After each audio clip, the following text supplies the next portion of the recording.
Cette vidéo, j'étais dans ma chambre et par la suite, il y a la personne qui m'a recruté, elle s'appelle Winnie, coucou. Et elle m'a demandé, est-ce que tu peux faire une vidéo des marques, tu m'envoies, comme ça je présente aux différentes agences et on verra bien si tu vas signer à l'issue de ça. Par la suite, j'ai envoyé la vidéo, je ne savais pas marcher du tout, ça se voit.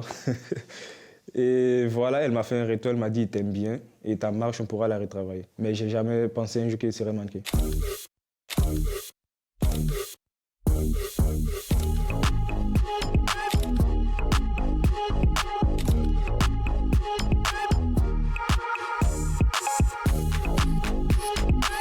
Je suis né en Côte d'Ivoire, précisément à Guiglo. Par la suite, je suis venu en Guinée en 2018, où j'ai continué mon cursus scolaire. J'étais en troisième. Et lorsque le confinement il est arrivé, il n'y avait rien à faire. J'avais reçu mon tout nouveau téléphone en 2018-2019 par là.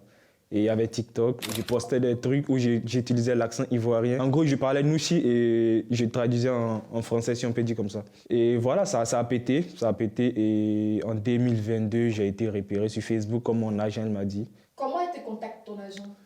Elle me contacte sur Snap. Je pense que j'ai encore les messages. Mais au début, je pensais que c'était de l'arnaque parce qu'elle m'a écrit, elle m'a dit bonjour. Je ne sais même pas où elle a connu mon prénom, Mamadou. C'est un truc que je n'avais jamais dit. Sur les réseaux, elle m'a dit Mamadou, j'aime bien ton profil et je te vois bien devenir mannequin.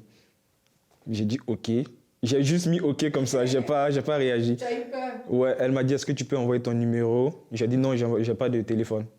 C'est comme ça, je réponds. Pourtant, je répondais avec un téléphone, mais j'ai dit j'ai pas de téléphone. Par la suite, elle m'a dit OK, mais t'inquiète, on peut s'appeler sur Snap, on s'est appelé. Elle était tellement éloquente que ça m'a séduit. Je me suis dit, en vrai, vas-y. Ça sert à rien d'essayer. Si jamais elle me demande de l'argent, je bloque. Et elle m'a jamais rien demandé. Même pour faire mes visas, c'est elle qui m'envoie tout le temps l'argent pour payer tous les frais. Après le premier appel, elle m'a mis directement en confiance. Elle m'a dit, je vais jamais te demander quelque chose, peu importe. On a échangé de 2021 à 2022. Et par la suite, elle m'a dit, on va faire une demande de visa. Je ne savais même pas comment ça se passe. Je m'en vais, on me demande 180 €. Même elle était choquée. Elle m'a envoyé, je pense, un truc de 200 €. J'ai payé, on a fait la demande, ils m'ont dit non, demande. Votre demande, il y a des doutes à ce que vous revenez dans votre pays. On a échoué la première demande, deuxième demande, troisième demande, quatrième demande, cinquième demande. Et tout ça dans la même année, en 2000 Ouais, tout ça dans la même année. Personnellement, je lui ai dit, moi, je n'ai plus le moral à ça, je lâche. Et c'est elle à chaque fois, Mamadou, t'inquiète, ça va marcher, ça va marcher. Franchement, sans elle, je ne sais pas si je serais un jour dans ce milieu parce que c'est elle qui a tout fait. Je vis avec mes frères, j'ai jamais en parlé parce que voilà, on sait les stigmates qui existent autour de ce milieu et tout. Et c'est lorsque j'ai eu mon visa à 24 avant de venir en France, je leur ai dit demain je m'en vais en France. Ils m'ont dit t'es fou. Ils m'ont dit vas-y parce que je suis quelqu'un, je rigole beaucoup avec eux. Ils m'ont dit vas-y envoie, t'as même pas un passeport. J'avais déjà fait mon passeport tout et tout. Du coup le lendemain ils m'ont vu en France, ils m'ont dit tu vas faire quoi? J'ai pas dit je venais pour le mannequinat. J'ai dit je vais pour une formation vu que j'avais un compte à 1 million et tout. Je viens pour une formation liée au réseau et tout. Ils m'ont dit, OK, tu vas pour combien de temps? J'ai dit 2 semaines. Je suis venu, j'ai fait 3 mois. Après, ils ont vu les photos où tous les médias guinéens relayaient, où j'ai défilé pour différentes marques. Ah, là, tu rentres en France en quand? En quelle année? Quelle date? En octobre et novembre 2022. Mon premier défilé, c'était Off-White. Et par la suite, deuxième, Valentino. Mais c'était dans une période où, à une semaine de la Fashion Week, j'avais perdu mon père.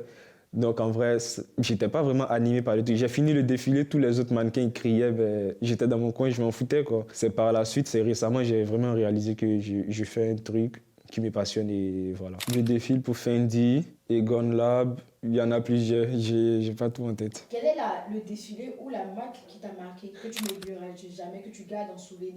La marque qui m'a marqué, je dirais Fendi. Parce que, faut l'avouer, j'étais dans le bus et je pleurais parce que j'étais en Guinée et j'avais du mal à obtenir malgré que j'avais déjà eu des visas auparavant, mais j'avais du mal à obtenir un autre visa. J'ai fait la demande, ils m'ont refusé. Du coup, j'ai raté énormément de castings et il restait que 4 jours de la Fashion Week à Milan. Et moi, j'arrive, j'ai fait 0 casting. Je fais tous les castings, mais on me dit à chaque fois thank you, thank you. Et par la suite, je rentrais. Je pleurais parce que je me disais, je suis quelqu'un, j'aime pas la défaite. Et du coup, je pleurais, je me disais, comment ça, je vais venir à Milan, je vais faire 0 défilé. Et pendant que je rentrais, mon agence de Milan, ils m'ont appelé, ils m'ont dit, demain, il y a Fendi qui veut te voir. Tu dois faire des essayages et tout.